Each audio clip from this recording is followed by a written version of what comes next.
the second part in my two-part series. I don't know, how many of you were here for the first one? Not very many. I think it was in July. 1995 was my first one. I'm just kidding. No, it's not going to be a two-part. It's going to be a three-part, and my next one's going to be in December 2035 or something like that. But what I'm talking about today is something that I really feel really strongly about this, and it's about community. And I think it's something that we don't truly understand, especially coming from a Western mindset. I think we have a very small idea of what community is. And to be honest, I think it's probably something that we could talk about. I mean, we have been talking about it for a while, but what I want to say today is something that we could probably unpack over like 3 or 4 sessions. Matt, I'm just preparing the way for... No, I'm joking. But I think... So what I'm going to try and do is I'm going to just try and summarize everything and get to the heart of what I want to say here. And today I want to start off by getting you absolutely thoroughly depressed as we look at the state of society at the moment, and then look at what we can do or what the problem is in society at the moment, and then point to a picture of what the future could be like if we took these things to heart. But so how many of you have been to the zoo recently? Show of hands, how many? Okay, only a few. I'm surprised it's as many as that. But so my family and I are what you might call zoo experts, and that's mainly because Kate, our 4-year-old, the zoo is pretty much her favorite place in the world. And I think it probably has got less to do with the animals and more to do with the ice cream that she gets afterwards. But that aside, so zoos are nowadays, they're built to the state of the art. Okay, maybe not Mitchell Park Zoo. I know that's probably where everybody's frame of reference is here. It's not state of the art, but when they say trying to build a lion enclosure, they hire the top lion experts who have been studying lions their whole lives. They employ animal psychologists. They get sort of the best food that you could possibly get to help these lions. They put toys in the lion enclosures to kind of stimulate the lion's brains. But if you've ever seen a lion in the zoo, you can see that they're far from happy. They often have a track that the lion paces all day long, just going round and round and round. They bite the bars. They overgroom, and they look sad. They don't look happy, and they also seldom live to their full lifespan. And granted, they're probably not going to get killed by a stray buffalo kick, but they're far from happy. And they have something that the experts call zoochosis, which is a psychosis that happens to captive animals. And no matter how hard the veterinarians and the zoologists try, they can never truly mimic the bushveld conditions for the lion, because at the end of the day, the zoo is not actually made for animals. It's made for humans. And you see, that's the thing. Society is not made for humans. It's made by us, but it's not made for our flourishing. It seems like it because we're living in the safest, wealthiest, most peaceful time in the human race's history, but we're really not happy. We have all the leading experts telling us the top 10 techniques for a better family. We have dietitians telling us what the best food to be eating for a healthy lifestyle. We have 5 tips for side sleeping. I mean, that was something I read. We have Netflix, we have cars that drive themselves, we have electricity. Okay, maybe not electricity, but we have everything that we need to be truly happy. But we're really not. Society is fractured, politics divided, suicide is on the rise and getting younger and younger, drug addiction is on the rise, mental health issues are on the increase, the use of antidepressants is at an all-time high. That should tell us that there's something wrong. We're addicted to alcohol, painkillers, porn. Society is fractured. Families are breaking down. Divorce is more common than marriage nowadays. We're far, far from flourishing. I know it's a pretty bleak picture, and I did kind of warn you that I was going to get you depressed. But so what's wrong? Why is it that even though life is so good, we're so not? And if society is not made for our flourishing, then why is that? You see, in the 16th century, the church wrote out this kind of statement of belief called the Heidelberg Catechism. And they did it in a form of like question and answer to help it make it kind of more memorable. And the very first question goes like this. It says, "What is your only comfort in life and in death?" And then the answer is that I am not my own, but belong with body and soul, both in life and in death, to my faithful Savior, Jesus Christ. And then it goes on in a bit more detail about our life in Christ. But right there in that answer is, I believe, the key to the problem. I am not my own. Just let that sit for a while. I am not my own.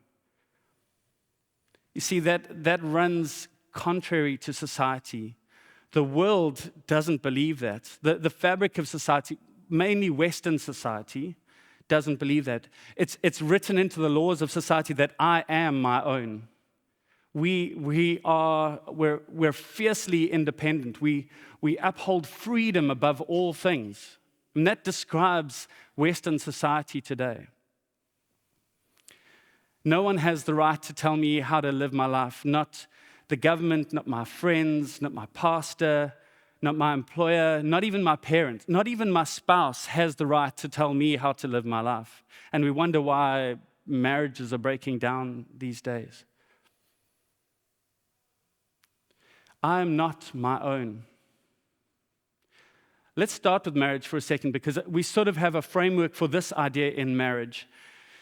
What if we are not our own, we are our spouses? What if when we got married, we pledged to put aside our own agendas and put someone else's first? I mean, that almost seems like a radical new idea when viewed from today's perspective. Because you see, this idea of us being our own is so deeply embedded in the way we think that it's so easy for us to just exit out of a marriage when we're not feeling fulfilled. Emphasis on feeling. What if husbands set aside their desires and took their responsibility to serve their wives to heart? And I'm not talking about being doormats. A marriage is about give and take, and it's about honesty, but always with an aim to have a deeper relationship with your spouse. There's a sociologist called Daniel Yankelevich who said this about marriage. He said, "Successful marriages are woven out of many strands of inhibited desires, accessions to the wishes of the other, acceptance of infringements on one's own wishes, disappointments swallowed, confrontations avoided, opportunities for anger bypassed." I mean, when did you last avoid the opportunity to be angry? Chances for self-expression muted. To introduce this strong form of self-fulfillment urge, this idea of self-belonging, into this process is to take a broomstick to a delicate web.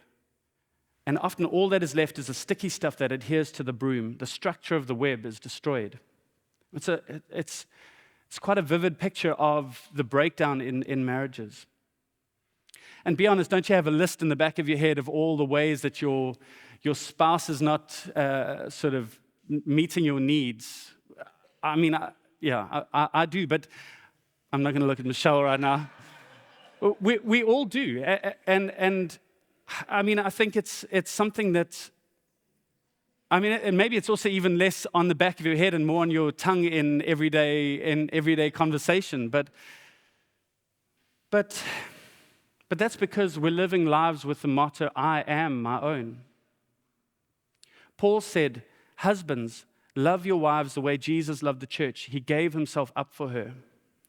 Because Jesus lived out the words, I am not my own. Today, if you look at the divorce statistics in the West, you'll see that Christians don't think any different about this idea than unbelievers. This idea of belonging to ourselves is just as deeply rooted in the church as it is in the world. But before we take a look at this idea in other contexts, we need to understand why this individualistic perspective is so completely flawed, right down to its core. Why can't I be my own?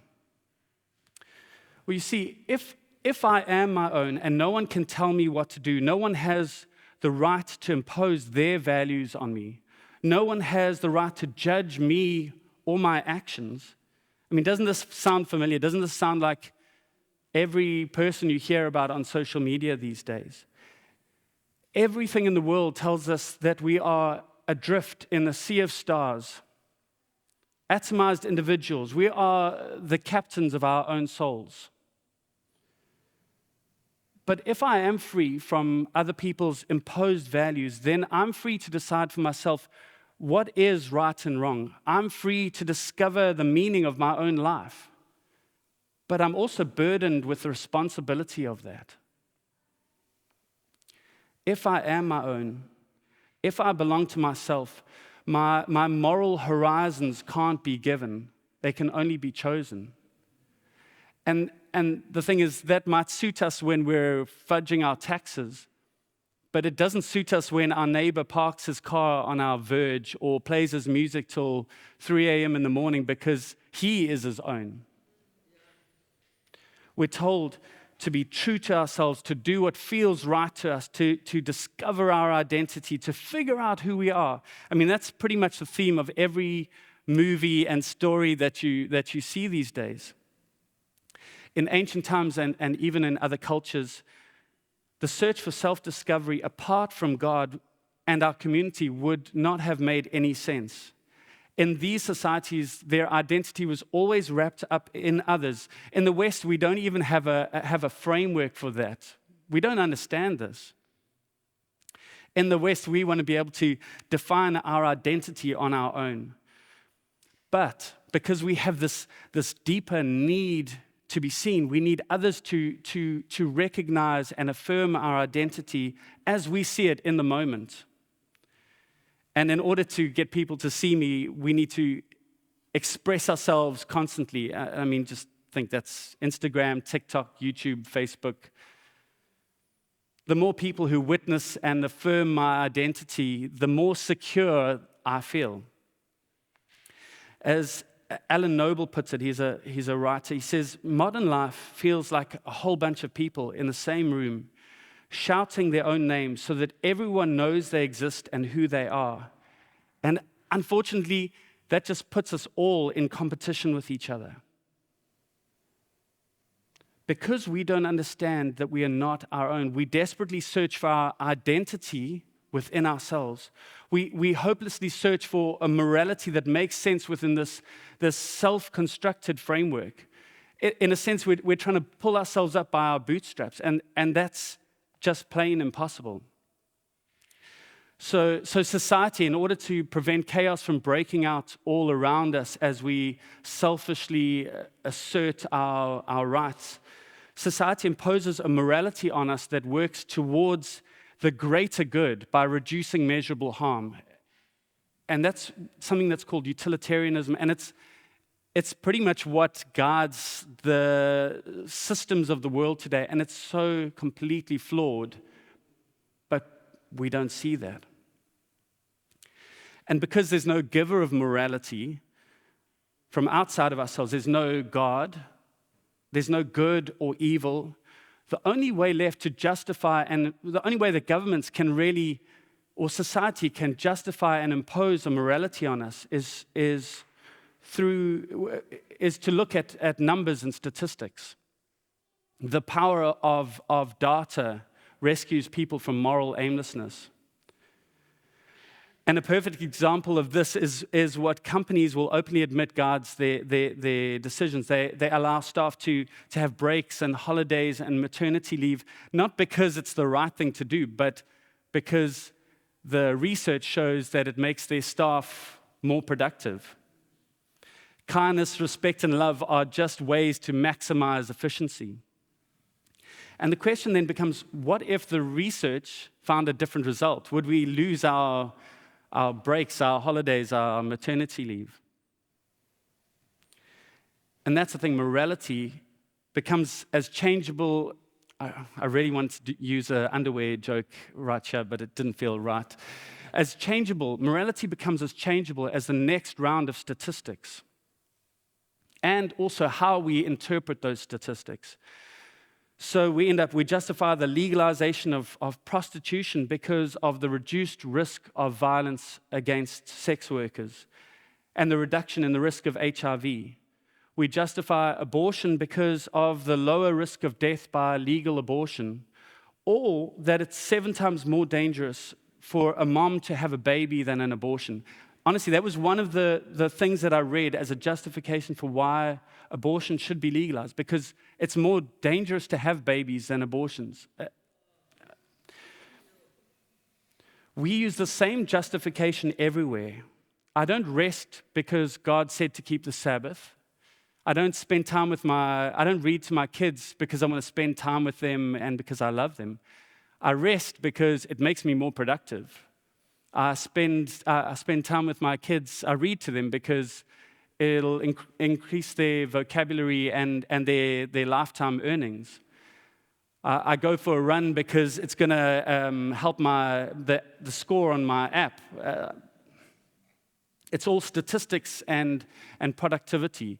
And as Jacques Ellul says in the Technological Society, he says, technique, this idea of putting efficiency above everything else, doesn't easily abide other values.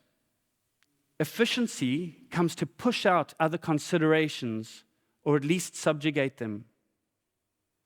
So if there's no God and we are our own, we are at the mercy of whatever direction the statistics take us. And that's all the objectivity that we have.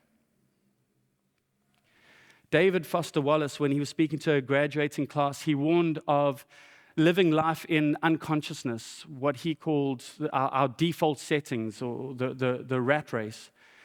And he began with this parable, and he said, and pay attention to this, it's a very simple but profound parable, but it has far-reaching implications in everything that we see and do around us. He said, there are these 2 young fish swimming along, and they happen to meet an older fish swimming in the opposite direction, who nods at them, and he says, "Morning, boys, how's the water?" And the 2 fish carry on swimming a little bit further. And the one fish turns to the other fish, and he says, "What the hell's water?" And you see, that's the problem today, is that we go through life in unconsciousness. And as Wallace says, with this constant gnawing sense of having had and lost something infinite. And he wasn't even a believer. But as believers, we are not our own. We are God's. We're made in His image, for Him, to glorify Him, to seek His kingdom above all things.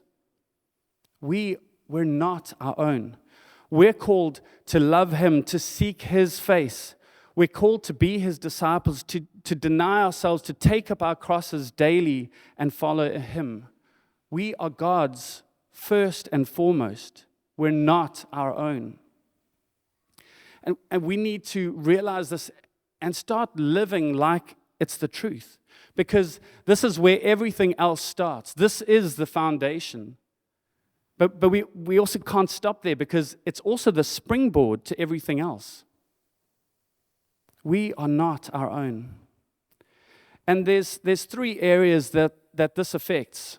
There's God, and we've just spoken about the implications of belonging to God. But the other 2 areas are people and place.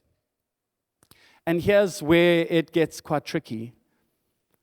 Because if we are our own, we have no ties to people or place other than what we choose. The modern person belongs nowhere and everywhere all at once. And that's a heavy burden to carry. It seems appealing, but it's hollow. Brené Brown advocates for this idea of belonging when she says, true belonging is a spiritual practice of believing in and belonging to yourself. True belonging is inside you. I mean, it sounds like something you should have up on your wall. The modern person has no ties that bind, as there's a Bruce Springsteen song that has that line in it. We're free to, no, we're obligated to find and choose our identity. We can live in a neighborhood but not be part of a community. I mean, how many of your neighbors do you truly know that you spend time with, you eat with them? As terrible as the riots were terrible, but there was also one of the sweetest times in my experience, like just getting to know people I would never have gotten to know. It was amazing. We dwell in, but we never inhabit a place. Society has made it possible for us to live in a space, but choose digital communities far from where we inhabit. That's why we can be so obsessed with another country's politics or sports teams and people without even living there. We know more of American politics than South African. When Jesus says, love your neighbor as yourself, he meant the person that you don't get to choose. G.K. Chesterton, in his book Orthodoxy, he says, we make our friends, we make our enemies, but God makes our next door neighbor. These digital communities, they give us the out to be able to just choose our neighbor. We bypass that. Today, neither the earth nor our bodies can contain us because we no longer live in our bodies. Mark Zuckerberg wants us to all live in the metaverse. I don't know what that is. We go so far as to say that our bodies have no bearing on who we are. That's at the heart of this whole gender fluidity debate. It's an idea that has nothing to do with a kingdom mindset. We are as much our bodies as we are in our minds. The modern definition of freedom is the absence of constraints and control. We have no relationships that make demands on us, neither physical nor relational. We can just up and leave whenever it suits us. We can up and leave a place. We can up and leave a community, a church, a spouse. We can even up and leave our bodies if we decide to. That's the freedom that society affords us. Because at the end of the day, we think we belong to ourselves.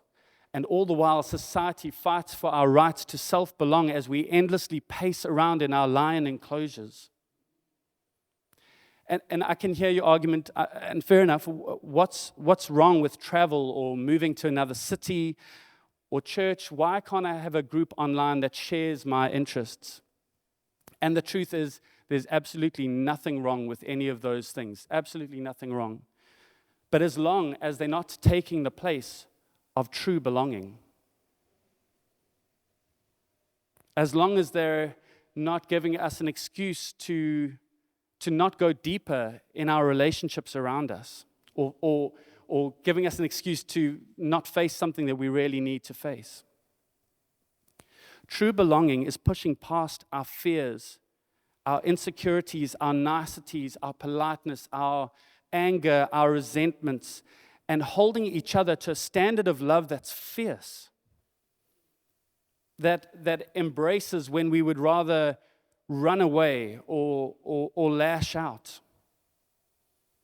And of course, there's abuses and dangers with this kind of belonging. Cults use this truth of I am not my own to manipulate their members into obedience. Spouses abuse, parents abuse, even churches abuse the gift of belonging all the time. But just because there's an abuse of truth, it doesn't invalidate the truth. It just means we need to press into what's true even more. We can keep the baby and just change the bathwater, for heaven's sake. But like there is with any kind of intimacy, I am not my own requires a sacrifice. It requires surrender. And just in case you think I'm teaching heresy here, Quinton's in the back, just making sure of that. I want to just go back to the scriptures. And Romans 12 is a great passage when it comes to getting our thinking right on this. And it says, "For just as each of us has one body with many members, these members do not all have the same function. So in Christ, though we are many, we form one body." And here's the important bit. "And each member belongs to all the others. We all have a job, a purpose, a place of belonging. Be devoted to one another in love. Honor one another above yourselves." And then Philippians 2, it grounds everything in the example of Jesus. It says, "Do nothing out of selfish ambition or vain conceit. Rather, in humility, value others above yourselves, not looking to your own interests, but each of you to the interests of others. In your relationships with one another, have the same mindset as Christ Jesus, who, being in very nature God, did not consider equality with God something to be used for his own advantage. Rather, he made himself nothing by taking the very nature of a servant, being made in human likeness." That's what we are. We're God's servants. "And being found in appearance as a man, he humbled himself by becoming obedient to death, even death on a cross." Jesus died for "I am not my own." And that little bit in Philippians, it ends with "therefore God." And that's because we can only live in true belonging because of who God is. Because God has got our backs. The justice of God wins the day. If Jesus chose not to be his own, what right do we have to hold on to our self-belonging any longer? So to end, what would we have to change if this were actually true? What does "I am not my own" look like? Ask yourself, would my community be surprised by my seemingly sudden life-changing decision? And if the answer is yes, then we're not living in true community. I can't tell you how often I've been surprised by a friend's marriage just falling apart all of a sudden. And it's taken me completely by surprise. And that's because they are their own. We're not in community. Ask yourself, would you share your plans to marry, to buy a car, or a house, or a business, to relocate, to have an abortion? Do we share our fears, our insecurities, our sins, and our failures? And I'm also not talking about reporting. We're not news channels. We don't just drop the grenade and run. And this is the dangerous part. This is the hard part. It's a conversation, because real intimacy invites advice. But the question is, what if the people I trust don't see things the way that I do? Do I just ignore their advice and do what I believe to be right anyway? And sometimes that may be the case, but is my life really none of their business? Does what I decide have no effect on them when I'm living in community? Or do we not all have vested interests in each other? Or am I my own?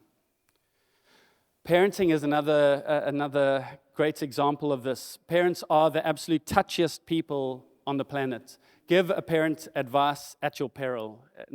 Stand back, and the honest truth is we're so touchy because this is the most important job that we're ever going to have to do, and we're so afraid that somebody is going to see that we have absolutely no idea what we're doing. But shouldn't that just drive us to be open to other people's input? Michelle and I, from before Emily was born, we went and we made sure that we got input advice from from all the people around us that we trust, and even we got advice from people we didn't necessarily trust. And I think that's made us better parents today because of that. Even the term parenting is a new idea. Like in the past, the community would have raised children. It wasn't up to just two people to try and figure out what's going on. If we disagree with the counsel of others, and I'm not just talking about parenting advice, should we not weigh it up anyway? Should we not confide, talk, argue, fight, weep, embrace, and be changed by each other? Isn't that what true belonging means? Isn't that real love? Because true belonging connects us. What if every decision that I make affects my community? What if our decisions leak and spill over? What if our choices, both good and bad, influence the relationships around me? What if even our thoughts, like our recoiling response to bad breath, are harder to hide than we think? What if we are contagious?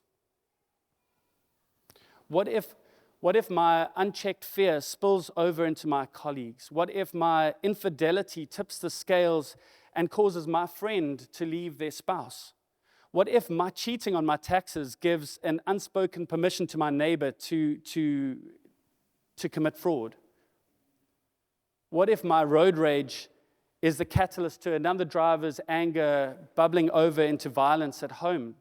Is that reason enough to retreat then? Should we hide? Should we live superficially, letting no one truly in, just in case my disease spreads? That's the temptation. But let me break it to you. It's too late to retreat. If you're a believer, it's too late. If you're afraid, you have to know that your fear affects me. If you're discouraged or angry or disillusioned, that breaks me. If you choose to lie to yourself, your lies cloud my judgment, because we are not our own. If you want to hate someone, your hate poisons me too, because I am not my own, I am yours. And I wouldn't have it any other way. Because don't you see that this contagion was built into relationships on purpose? What if I am not my own, I am my community's, because we can't do this on our own? Because maybe our relationships, they temper our extremes, they soften our selfishness, they cause us to reevaluate our choices and our thoughts, because the effect works to heal us too. Maybe we are not our own but each other's, because we're meant to infect each other. Our love is meant to spread. That's what Jesus said. This is the RRV, the Ross Revised Version. By this shall the world be evangelized, when you truly love each other. You don't have to go out there. You need to preach the gospel, but you don't have to go out there preaching the gospel. When we truly love each other, when we stop self-belonging, the world will come to God, because they can see that there's something different there. We're meant to take off our masks, truly embrace each other, let each other in to our innermost thoughts and intentions, and live open lives, being willing to be corrected and rebuked, and loving each other enough to correct and rebuke. So what are we waiting for? We're not our own. We are each other's. Let's start to live as if that's true. Let's walk in community, because God knows we can't do this on our own. We need each other. We are not our own.